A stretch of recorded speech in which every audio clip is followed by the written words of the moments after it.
大家好，我係阿桃，一個90後輔導碩士畢業生，而家喺香港做緊全職輔導員。今日想同大家講下家庭。我發現好多 case 嚟揾我嘅時候都係一啲關於家庭嘅問題。我其實自己去見輔導員都係咁樣嘅。上一集我分享我去見輔導員，見咗6節啦，咁都係處理一啲原生家庭未處理嘅事。唔知道大家屋企有冇以下嘅情況？好似屋企所有家頭細務都係全部你負責晒，而其他人唔幫手。又或者成日你都要去做和事佬，好似姨媽姑姐鬧交都關你事。又或者係同屋企人有啲溝通嘅問題，好似硬係溝通不良，而久而久之就會覺得溝通好無效，就索性避免溝通。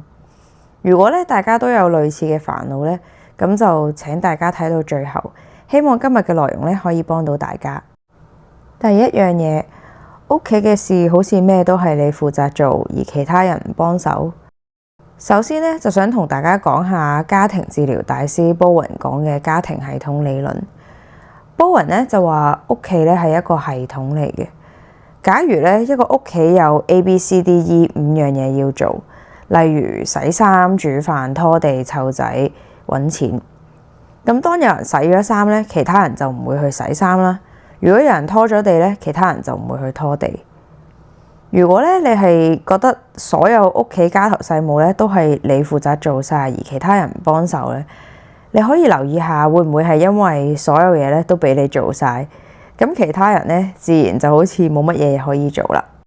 咁就會搞到好似佢哋完全唔幫手。咁可能你會話，姑娘，你以為啦，佢哋懶到死，我唔做佢哋都唔會做噶啦。咁我就會問啦，咁你試過未先？你試過唔做啦？如果你未試過就試下將你唔想做嘅嘢都唔做，然後當你忍一陣，你就會發覺有啲嘢你唔做自然就會有人去做咗。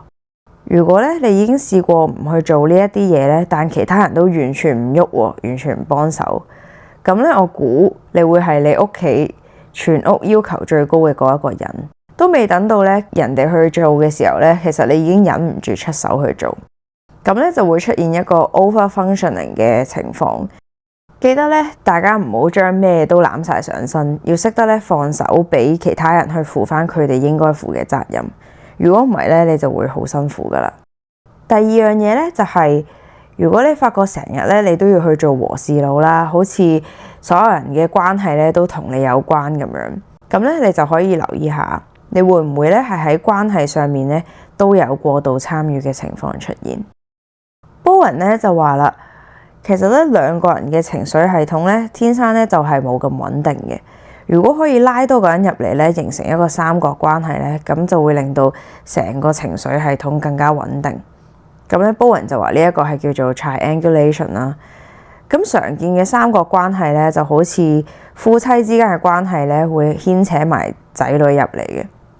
例如阿爸阿媽鬧交嘅時候，其中一個問你，喂，阿女，你嚟評下你啦，你話佢咁做係咪唔啱先？咁當你一答嘴其實呢一個三角關係就會形成。咁明明其實係父母之間兩個人嘅事啦，你係唔需要被牽涉其中嘅。咁如果你有能力又想做下和事佬咁就冇所謂。咁但係如果你成日面對住呢一啲情況你覺得好麻煩，完全唔想理佢哋，咁你就要走出呢一個三角關係，亦即係 de-triangulation。最簡單嘅方法就係唔去理佢哋啦。佢哋嘅事就交翻俾佢哋去處理，因為佢哋其實係要為佢哋嘅情緒負責任，而你要為你自己嘅情緒去負責任。聽到呢一度你可能會話吓，咁咪好似好冷血、好無情咁樣咯。其實唔係嘅，當大家都可以照顧到自己嘅情緒嘅時候就可以避免發生一個情感切割。喺Bowen嘅理論入邊佢有提到一樣嘢叫做 emotional cut off。就係當一個人有情感問題，但佢解決唔到嘅時候佢可能會透過身體或者情感上嘅疏遠，去避免同屋企人發生一個衝突嘅過程啦。咁常見嘅表現方式可能會係離家出走，一走了之啦，從此對屋企嘅事不聞不問。咁所以點解喺上一集嘅時候我有提到唔好等到事情咧去到一個臨界點先至處理。因為當咧如果一個人去到情感切割嗰一步咧，其實成個關係咧就好難挽救到。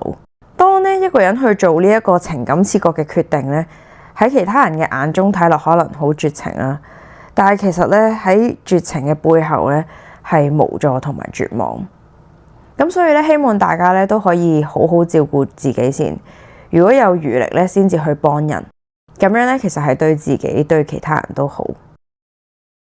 第三樣咧就係我相信咧好多人咧都經歷過，明明咧好想同屋企人溝通，但又唔知點樣開口。可能咧你諗咗幾日啦，鼓起咗好大勇氣去同佢溝通，結果咧講唔夠兩句咧就已經覺得好攰，好想直接完咗個對話佢。又或者咧最終係嗌交收場嘅。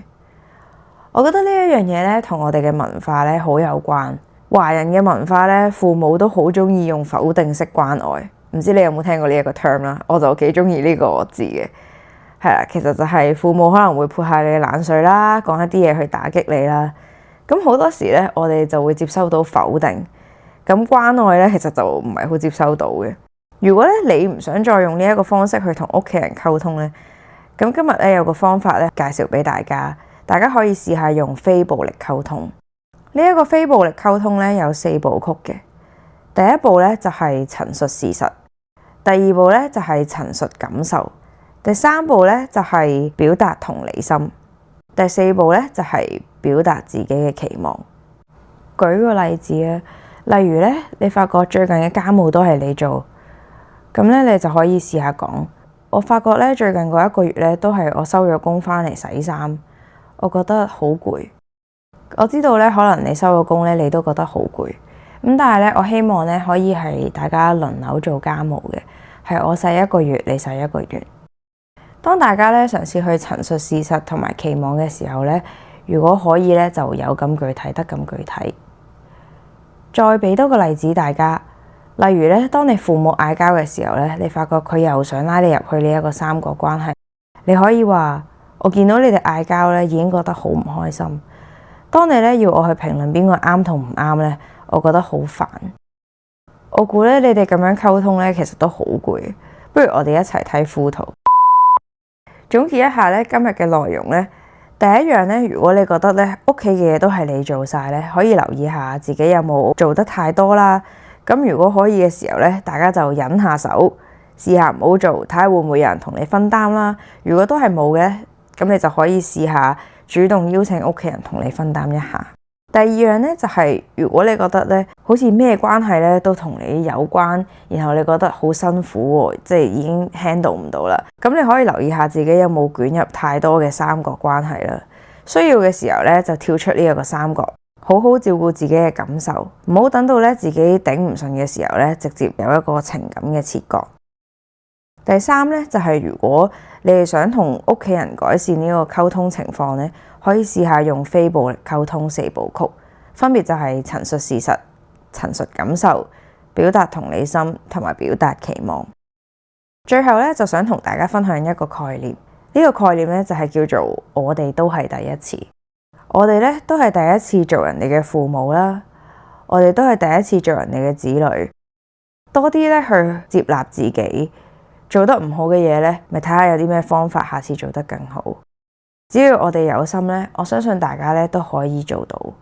希望大家咧聽完今日嘅內容咧，都可以學識好好溝通，好好愛。咁我今日嘅分享就到呢一度。我係輔導員阿桃，希望更加多人透過輔導踏上心靈富足嘅旅途。我哋下次再見啦，拜拜。